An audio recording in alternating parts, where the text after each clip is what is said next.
All right, it's time for me to get back here with Mike LaTulip. Derek Piper did a fantastic job filling in, and I enjoyed it as a listener, Mike, coming back from my mini vacation. We don't have a ton to talk about today with Colgate, but kudos to you guys. That was a lot of fun to listen to.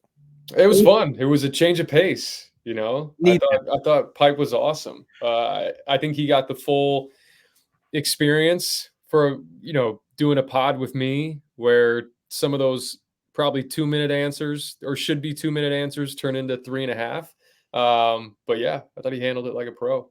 Well, that's what we need. That's why we like having you on, though. Like, that's why people keep tuning into you. Let's dive into this. Illinois defeats Colgate, and Mike, we know that the finals week is always nerve-wracking for the coaches, especially, like you texted me when they scheduled this game for this time. Like, Colgate's a pretty good team. For Illinois to come out, take a 14-0 lead, never really threatened, even though there was that lapse late. Just what are your thoughts on Illinois taking care of business against Colgate? Yeah, I mean, I think everyone labels that type of game as a quote-unquote trap game, but trap games should not be a thing for an older group. That's not a thing that an older group, an experienced group has. So, and the reason I say that is because you think back to 2021, Trent Frazier, Io DeSumo, that's what made them so good and so consistent in league. Is it didn't matter if it was first round of the Big Ten tournament or high-level non-conference game or Tuesday night in Lincoln, Nebraska. It was the same mentality because the standard is the standard, right? You want to go out and play that way every single night. And older guys just have a proclivity to do that consistently. So I thought that was really good because the start that they got out to in this game, fueled by their defense and then the blend of what they did offensively, they hopped out to that 14-0 lead. I mean, Colgate didn't touch the rim in the first 3 minutes of the game. I thought they were just on it. They were in gaps. They were contesting shots.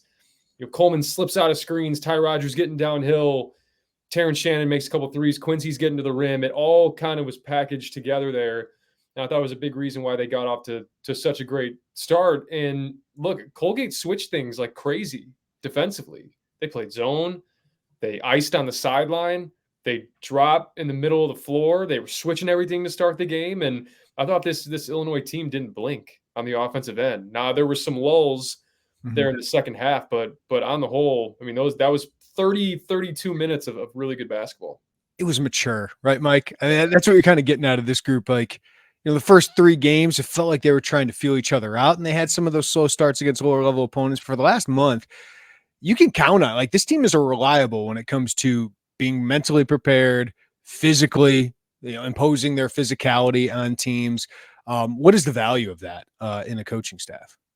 Well, you see what happened last year, where it felt like every game you were getting behind the 8 ball and had to climb back. There's a lot of trust that you can see from Brad Underwood when it comes to this team, and just they always talk about being assignment sound.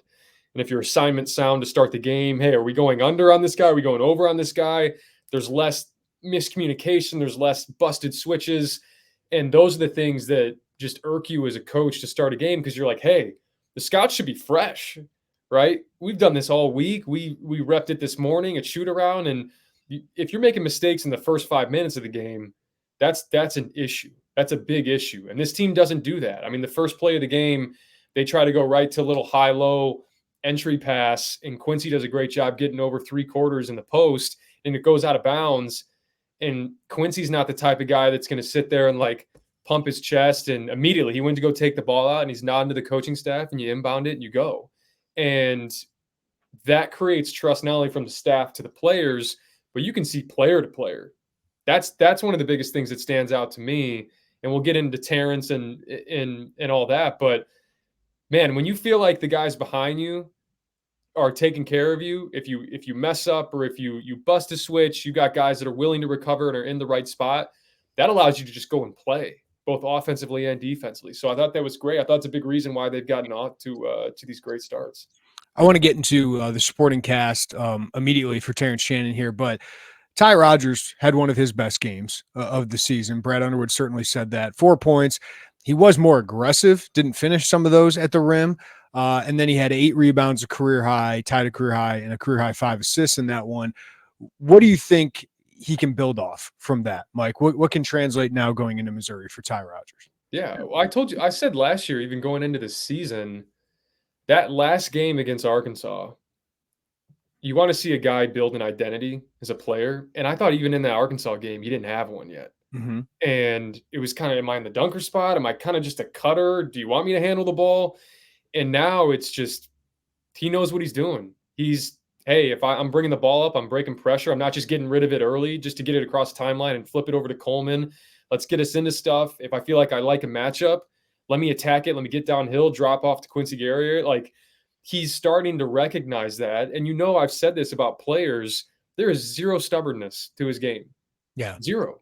It's not like I'm itching to get a 17-footer off, or I'm itching they're leaving me open. Let me prove to you that I can shoot this three. That's not what's good for the team. What's good for the team is the tenacious defense that he plays consistently.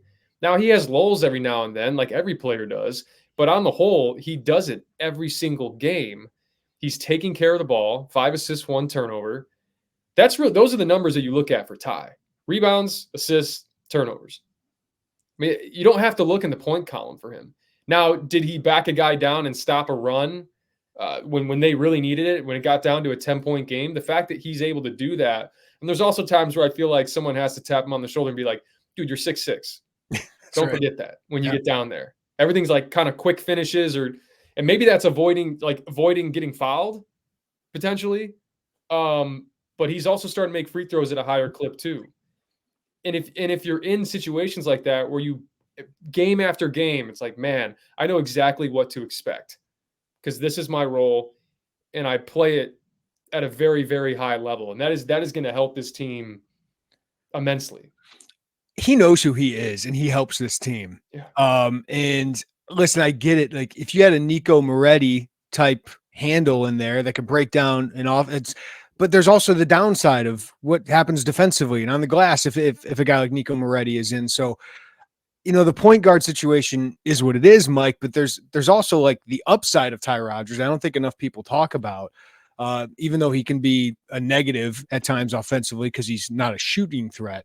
So I don't feel like people talk about that enough. Is all the other things he does kind of ups what the point guard situation is for Illinois. And he's not even the point guard half the time. It's usually Marcus Domask or Terrence Shannon. But I don't know. I just feel like he deserves some more credit. I feel like he gets a little criticism just because Illinois didn't add a Ray J. Dennis. But even Ray J. Dennis, who would help Illinois offensively, he's been pretty terrible defensively. I'm not saying I wouldn't want him because I would want him on the team. But I just feel like some of the things Ty does, maybe like Coleman, kind of gets overlooked. Yes. And I think the best way to think about this, because as fans, you can get sucked into thinking just every team is the same. Yeah. Right.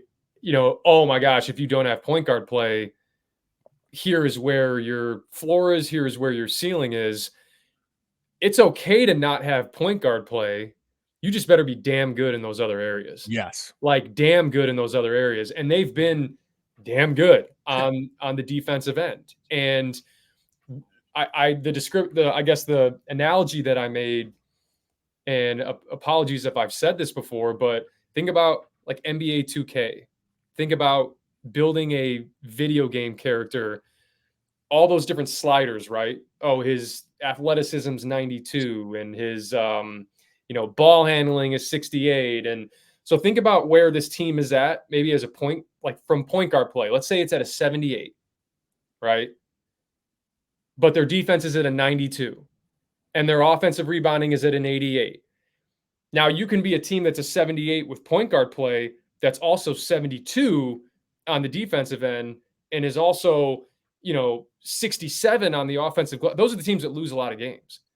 But we've seen over the course of let's just say the last 10 years, no true point guard doesn't mean you're just completely out of Final Four consideration. You can't make a tournament run. We've seen it. It's happened before. There's, 2017 South Carolina. There's last year San Diego State kind of had point guard play, kind of not. That wasn't really their identity. Syracuse, I know they run the 2-3 zone, but in 2015 they started everyone like 6'5" and above, and they said we're going to roll with length, and booty ball and skill on the offensive end. And so you can do it. But like I said, you better be damn good in those other areas. And they've done that. So again, not all teams are built the same, structured the same. And I think it's partly a credit to Brad Underwood. That took some cojones, man, to be like, screw it. We're not going point guard. And what does that really mean? Because if this was a situation, and you and I had talked about this before, where they went into Tennessee and had 86 offensive possessions and turned it over 22 times, maybe it's a conversation. They turned it over 9 times against Tennessee. And part of that's the way that they're running offense. Now they're starting to incorporate more backdowns and, putting you in a bind in different ways. And I think it's helped them a ton. So that's kind of the best way that I can break it down, because we can't just sit here and be like, oh yeah, no point guard play. They're completely capped. Listen, I am like the biggest proponent of point guard play matters almost as much as anything in college basketball, especially when you get into the NCAA tournament. So I still have that concern. I don't want people listening to this and say I don't have that concern. But I do think this offensive approach where it's matchup, it's kind of isolation with Domask or Shannon or whatever it is, or a 2-man game when you get Coleman Hawkins involved. What have you made? Is that sustainable, Mike? Like, is that a model that's going to work? And what do you think of Brad Underwood kind of going to this with this personnel? I think we've seen it work. The early returns on it have been solid. And I think what they're trying to do, I had mentioned this on a podcast previously, where it's like, hey, if you got a smaller guy on you, post deeper. And if you got a bigger guy on you, post a little bit higher so you can face up. But I think Brad Underwood made a really good point. If you have a smaller guy on you, you can post a little bit further out, because you're not allowed to armbar past, further out of the paint. So that's going to be a foul. And it should have been at Tennessee. They let Ziegler just completely have an armbar out towards the 3-point arc. So that's the bind that they're trying to put you in. Now, if you said, hey, we're going to run spread, or we're going to run just high ball screens to death, like, this isn't the team to do either of those things. But this is the team to do those things that we talked about with the quote unquote booty ball and being able to, 62-50, Ty Rodgers puts, has a little back down. They like a matchup. They go right to it. The next play down the court, you see Brad Underwood going like this for pistol. And we like Ty Rodgers matchup again, get the switch back down again. He gets into the paint, is able to kind of, kick it back out. Domask gets downhill. They get a foul. And that's coaching. That's your personnel. So I feel like they've done a good job of saying, okay, after the first couple games, we went on this like movement and cutting, which is great. But what is really our strength? We talked about it from the first couple weeks. Post Domask. I think they can post Terrence Shannon more. And I think they will. Yeah, he looked a little uncomfortable in his one. But yes, he's such a big dude. Like, he's such a tough matchup. Yeah, and like most teams are like, man, if we want to post, we have to go with a big. Dane. And you can do that with Dane. Now you got Dane. You can post Coleman. You can post Marcus, Ty, Terrence. That's really tough, because you better have 5 guys on the floor that you feel really good about if you're the other team defensively. Because if you have one weak link, they're just going to go right to it. It's like the NBA playoffs. That's all it turns into. And I feel like Brad Underwood might have watched a Mike LaTulip film room, because did you hear him talking about Coleman Hawkins slipping more out of those ball screens? I don't know if he was watching a film room, but you could see early on, he's so used to popping. Yep. And when he rolls, and when he rolls hard, the difference between Coleman and Dane right now is Coleman sprints out of his rolls and Dane shuffles. And it is really hard when guys sprint out of rolls, especially when you're worried about a pick and pop. He does it Coleman's great at doing it with different pace. And now you're pulling in the defense. And when you do it quickly and you slip out, now you may have just a free run to the basket. That's what makes that 5 out so hard. And if he's going to continue to do that, we can get into Coleman Hawkins, but man, you're right. They've mixed that in a little bit, and it's going to create driving lanes. It's going to create 3-point opportunities when teams start to get wary of Coleman slipping. It's a really, really, really great weapon. Terrence Shannon just has help right now, Mike. The first couple games, you're wondering, does he have enough help in the supporting cast? Seen Domask play really well since Rutgers. Quincy Guerrier, the last 2 games, just looks completely different, more confident. Maybe he's more healthy. And then Coleman Hawkins is really getting going offensively. What does that do for this team when you have those 3 guys along with Shannon, who are all capable of double digits almost every night, potentially. Yeah, I think it's a product of guys filling in and understanding their roles at this point in the season. I think look at even just offensively. Quincy, early on it was like play corner threes, and now he is just his identity is I'm going to crash the offensive glass. I'm a catch and shoot 3-point guy. And if you want to run me off the line or you have a bad closeout, I am literal straight line drive to the basket and trying to shoot 2 free throws. Okay. Ty Rodgers, we just talked about it, knows exactly who he is. I'm not going to do too much offensively. I'm going to be a mover, a connector. I'm going to back guys down when I can. Marcus Damask, same thing.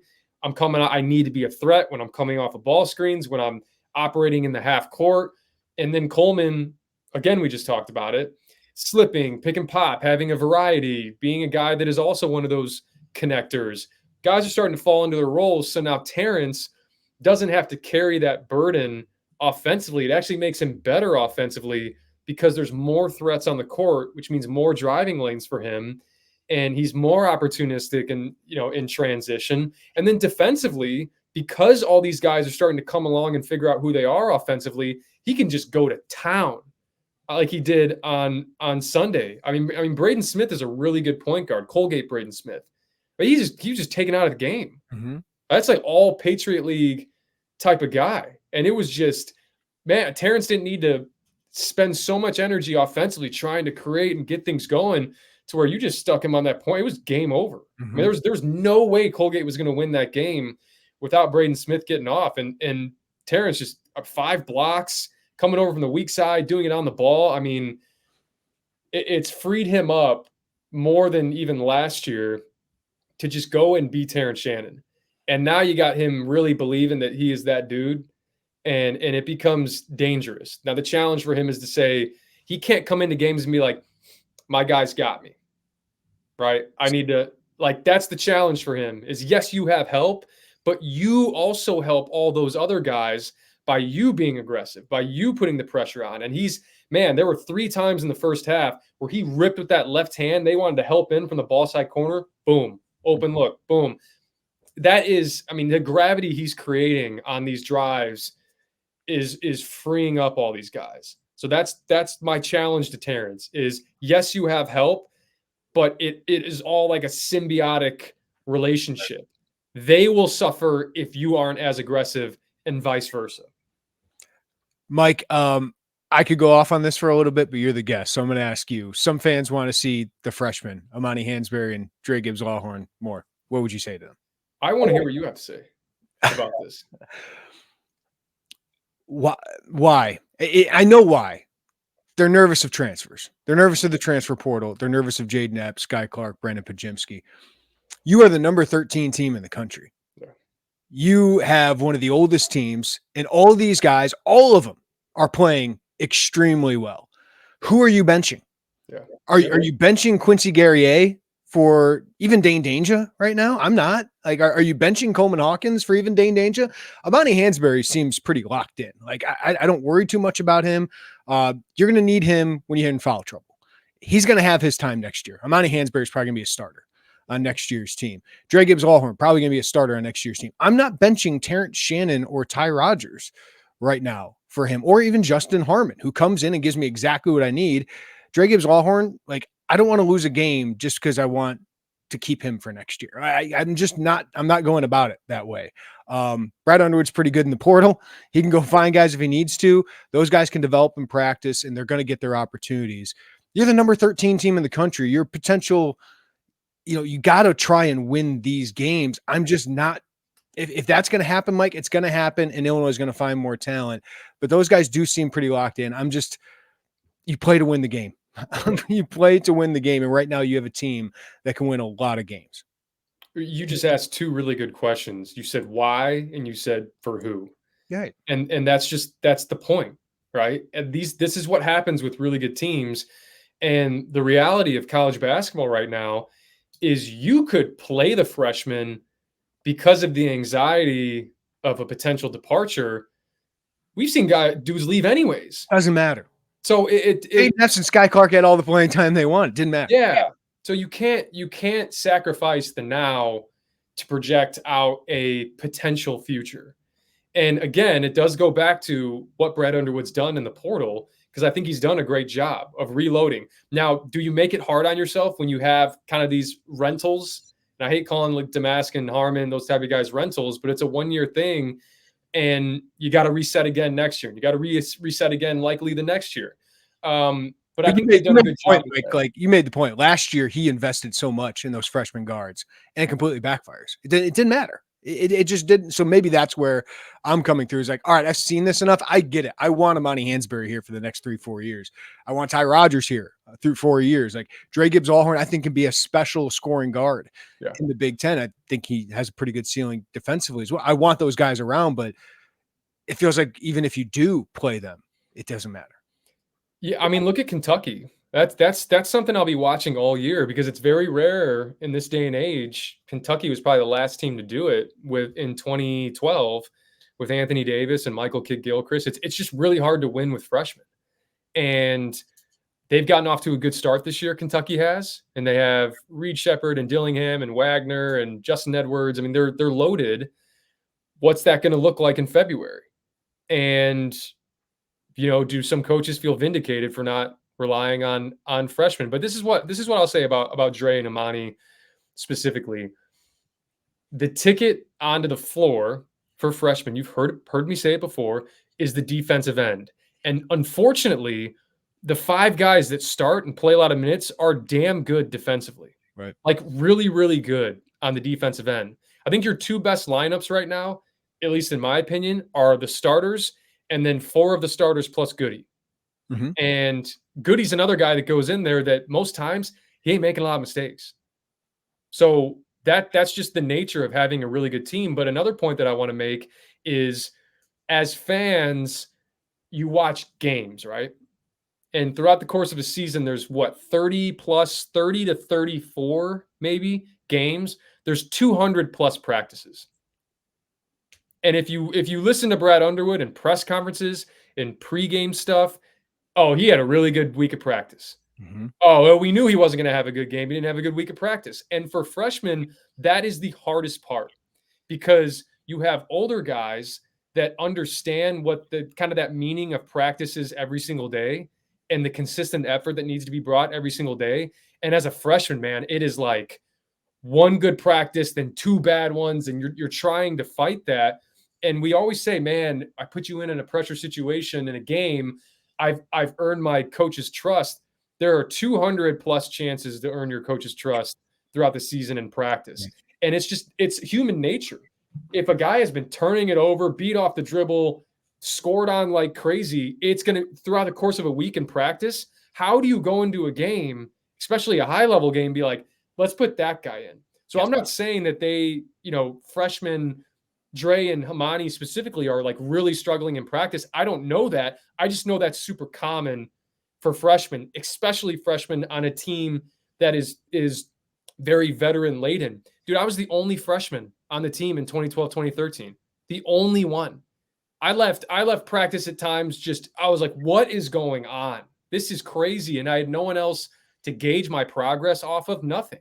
It was just like, this is what college, holy cow. I mean, I really have to bring it every single day, period. Yeah. And who's the Big Ten freshman there? Is it Owen Freeman at Iowa right now? Like, freshmen are Mbakwe, right, from Indiana, probably. Probably. Blackwell's been really good for Wisconsin. Yeah. So, but there's just not a lot of freshmen playing like in the Big Ten. And part of that's the COVID year and part of that's the transfer portal. But, a lot of freshmen don't come in and dominate right away. I think Imani is doing what you want him to do when he gets on the court. I think Dre is forcing things when he gets on the court. And we know this every year, Mike. We can talk about 9 or 10 deep. That never happens. It's 8 guys. You have 8 guys who are going to play. And right now, that's Shannon, that's Domask, Hawkins, Guerrier, Rodgers, Goody, Harmon, Danger. And the same people wanting Imani and Dre to play more want Dane to play more. And it's like, who do you take him out for? Guerrier and Hawkins are playing too well. Goody's playing really, really well. So I get it. In an ideal world, those guys would be growing. They'd be showing signs on the court so that maybe that 1 or 2 games you need a score off the bench. Dre Gibbs-Allhorn can be that, but that's just difficult to do while you're trying to win games. Yeah, but even in that Colgate game, Coleman Hawkins is in the game. You get out to a 14-0 start. And then in the second half, you build, with that starting group and Coleman in there, you build it to 22. And then, at one point it was 15 when he was in there. He went out and went down to 10. Mm-hmm. And part of that, and I'm saying I don't want to put this, I'm not, being overly critical here, I don't think, of Dane Danger. But man, defensively, shoot, it's a 12-point game, and he's the low man guarding the guy in the short corner and doesn't rotate over, and they get a layup. They go down. He airballs a left hook. Then they come down, and Woodward or their big man, number 55, is dribbling the ball. And instead of going into a dribble handoff, they came and screened Danger. And Danger just kind of like fish out of water, like most bigs are when they get onto the perimeter, just gets completely hit on a screen. And Woodward just comes off and goes in and dunks it. And it's like that little stuff, and Dane Danger.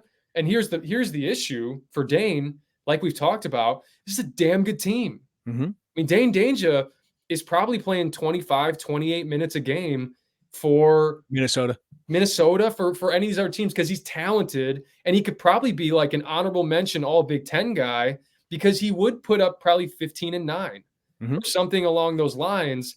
But if you want to win at a high level and you have Final Four type of aspirations, there's going to be a cap on a guy like Dane, and it's nothing against Dane as a player. It has everything to do with how good these other guys are and how consistent they are. So that's what's hard about evaluation and about scouting, is because, man, it's for a team that's ranked 13th in the country, there's just not a lot of margin for error for bench guys. Because there's like, hey, get that other guy right back in. And I will say, and I feel for Dane in this way, is there's two sides of this. There's the one side that, you want more opportunity. And there's the other side of it where it's like, it's hard to get into a rhythm when you play spot minutes. It just is. So that's why almost for a guy like Amani Hansberry, he comes in and less is more, where it's like, man, I'm just going to rebound, hustle, and that's it. Right. And for bigs, it's easier. That's why, like for Dre Gibbs Lawhorn, like you're guarding on the perimeter, you're having to handle the ball. There's a lot more that's asked of you for a guy that's a freshman guard. I mean, that's like really, really hard to come in and really make your imprint on it when you've been so used to just being able to play with freedom, and now you have more structure, and he's just getting used to that. Yeah, you make a good point. Like Dane and Dre, I think at this point, if they had a bunch of playing time, could be putting up good numbers. I just think Illinois has more losses. So look at like nothing against Jaden Epps and Sky Clark. Are their numbers better where they're at? No question. They're not winning. They're not. Georgetown and Louisville. I mean, those are two of the worst high major programs in college basketball, period. So, and again, like those two guys are talented. There's no question about it. And, not everyone can go and put up 15 a game, 16 a game in high major Division I college basketball. But there are, and again, I'll make this point too, and I think I've made it before, maybe years ago on this podcast, and apologies for the kind of side rant here, but I think it encapsulates a broader point. We huddled up after the Big Ten tournament. This was probably 2014. Gross huddled this up, and he said, hey, I want, we need more off the ball movement, guys doing stuff without the ball. There are however many minutes in a game and however many minutes a guys play in a game. Who do you think plays the most minutes in the game for us? And we're like, Tracy, probably at point guard, Ravante, one of those guys. How many minutes, what's the elapsed time that they have the ball in their hand for a game? Who is it that has it the most? We thought Tracy, Ravante.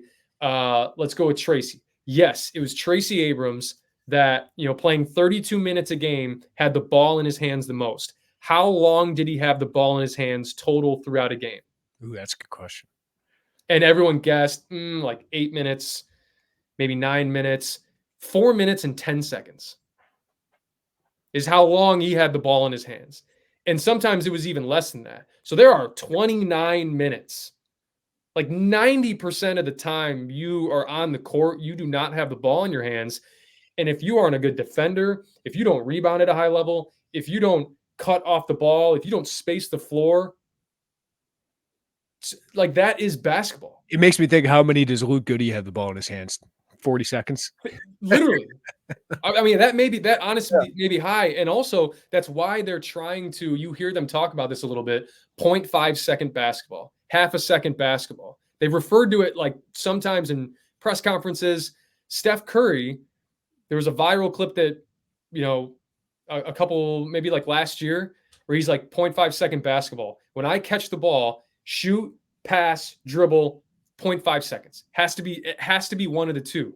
And what that does is force you to be decisive when you do have the ball. Boom.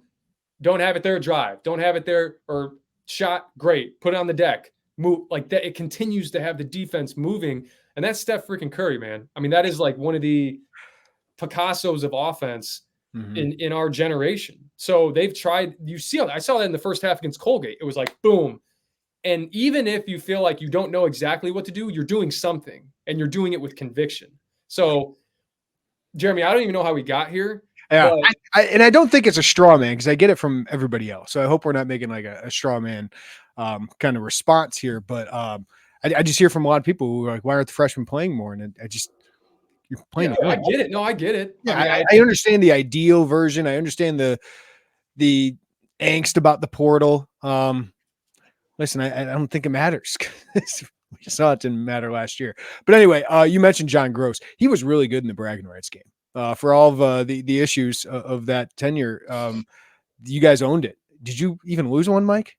My freshman year, top 10 matchup. Okay. Yeah, really good game.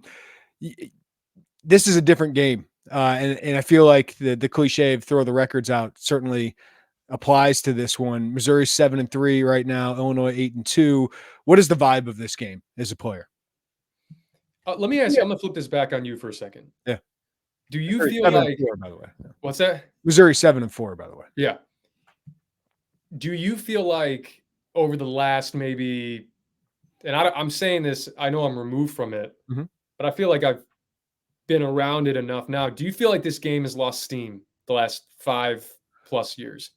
Yeah, I thought Kwanzaa could ramp it up, and I think he did from one side.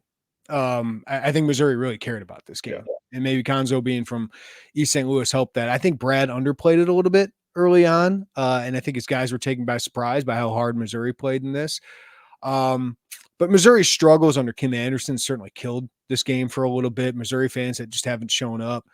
I still think people care about it, but when Illinois was winning all those years, I think people care about it. Yeah, I'm not saying the team. There's just my broader point is the fact that rivalries are rivalries when there's carryover of players. Yeah, and I was going to get to that. I think that's the issue. Like the guy who's had the most experience in this game on the Illinois side is Luke Goody and Terrence Shannon, right? And Terrence was only there for 1 year when they got their butts kicked. Yeah, Trent Frazier's there for several years. Even a guy like Ravante Rice, who grew up around Champaign, like cared about this game.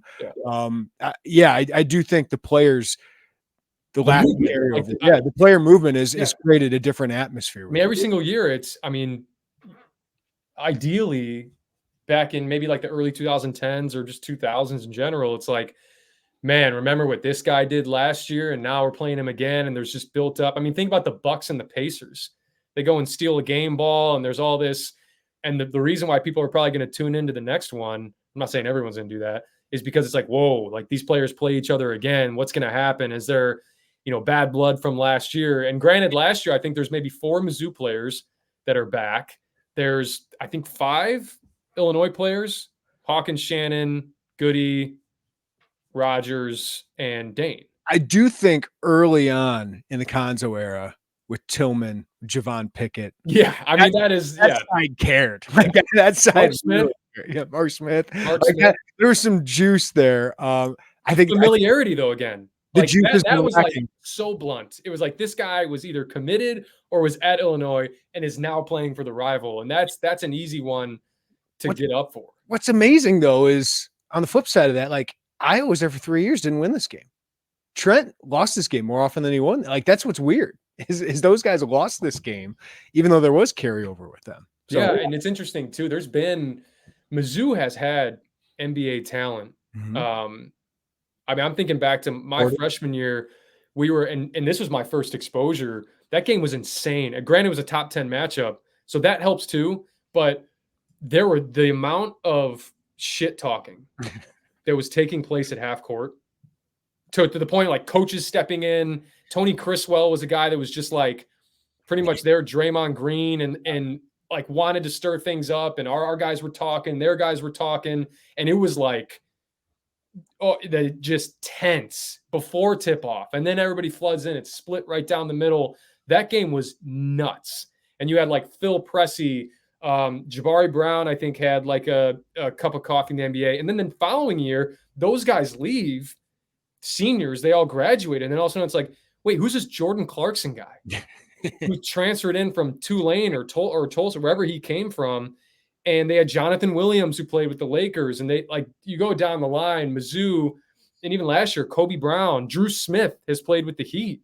He got hurt this year in the NBA, but like they've had NBA talent over the years. And that's part of the reason why I think they've been pretty successful in this game. Now, Illinois has two with, I mean, Kendrick. Kendrick played in the league. I know, obviously, Io. Malcolm. Yeah, Malcolm, if you want to go back to Myers, like they've had that. So it really has been, there have been pros in this game. I'm just curious to see, man, you got your butt kicked last year if you're Illinois. And then two, I mean, this is a Mizzou team that since Dennis Gates has got there, they've done two things really well. They've shot the ball well and they've turned teams over because they press. And what better game to install a press or I guess deploy a press to a team that now, like we talked about the point guard thing. Mm-hmm. I could sit here and say, they don't really need a point guard. And then this could be a game where you turn it over 20 times. Yep. And this could be a game where we talk about those really great starts that Illinois has. This could be a game where you don't get off to a great start because most of the time they go with a man press, but when they're really wanting to ratchet things up, they run and jump and they trap in the backcourt. So good, off to good starts, taking care of the ball. Illinois has done those things. You're going to be tested in this game from the jump. Well, we talked about mature approaches. Better bring it. Like, I wonder what practice was like this week with Brad Underwood. He ratcheted up a little bit. Because remember Justin Harmon going to that Florida Atlantic game, he said they just got pissed off. They had to take it off against somebody because Brad was running pretty hard in practice. So it's a big game, Mike, because if you get this one and take care of business against Fairleigh Dickinson, which they will, like, that's a pretty good non-conference. But if you lose this one, maybe it's a wake-up call, but it's been a wake-up call too often against this Missouri team. Get this win. It's a quad 2 opportunity right now. Take care of business against Fairleigh Dickinson, go into the Big Ten. I think you feel pretty good about this team. Yeah, that's what, 10-2? Yeah. In the non-con. And that's why this Mizzou game is so important beyond just the rivalry aspect of it. It's like your last litmus test against a high major in December. And don't get me wrong, Illinois has been tested. Right. This has been one of the more arduous Decembers that I can remember. When you talk about going to Rutgers, FAU on a neutral. I mean, FAU, even since that Illinois game, they're just taking care of business every single night. And then going to Tennessee and then playing a Colgate team that's been to 3 out of the last 4 or 4 out of the last 5 NCAA tournaments. Then you have a rivalry game, and then you have an FDU team that is, man, you talk about a tune-up. I shouldn't say a tune-up, but Missouri plays – FDU is like mid-major Missouri. They press, they get after you.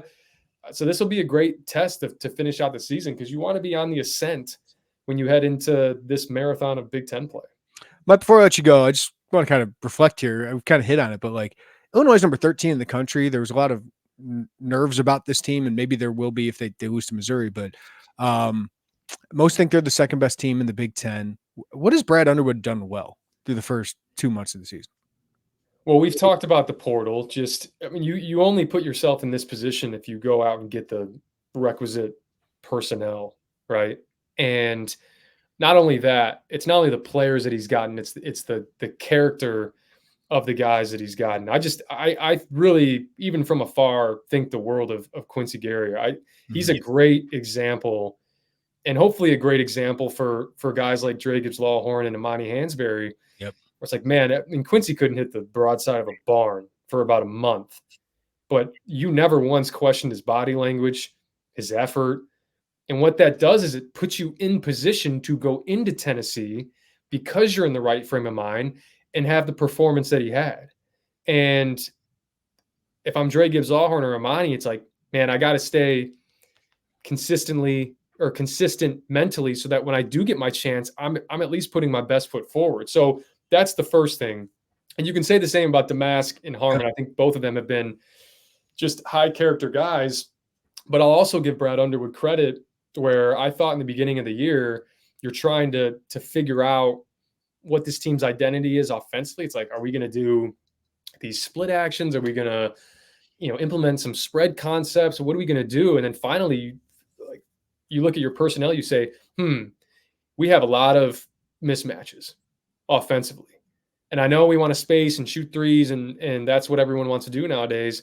But what beat you last year was Penn State just relentlessly backing you down, getting to where they wanted to go, inside out. Now you're having inside out passing from guys that can pass. And that leads to easier 3-point attempts. And so they've really been able to be potent on, I think, on the offensive end, just with their structure and what they're doing. But defensively, I mean, the fact that you have all this length and all this size, and a lot of times people will equate that and speed, right? These guys are good athletes. The fact you have all of that and you're still saying we don't need to be a team that presses you, that forces you into turnovers. Like we are going, like it's death by 1,000 paper cuts with this Illinois defense. And what I mean is like, we're going to be in drop coverage. We're going to stay out of rotation. We're going to limit threes. And over the course of a game, your quality of shot is going to be at a level that is going to end up working in our favor. You may hit your first 3 shots coming, like you play Michigan State and AJ Hoggard or Tyson Walker can come off and shoot right up there, jump up and shoot from the free throw line or from 17 feet and make their first 3. But we're just going to keep doing the same thing. It's methodical. It really is. And it just kind of lulls you. And over the course of the game, man, they're contesting everything. Their length, like that is how they're doing it. And it's super impressive because they just aren't turning teams over a bunch. But the quality of shot is so low to where they don't need to rely on turnovers to go and get rebounds and get out on the in transition. I mean, Terrence Shannon basically creates his own lanes in transition. So just really impressed with all of that. Now you need to continue it and stay true to it. And I've used this phrase before, but you cannot get bored with consistency. You just can't get bored with it. So yeah, that's kind of the 30,000 foot view when we're 10 games in here. Got a lot of season to go, but a good start.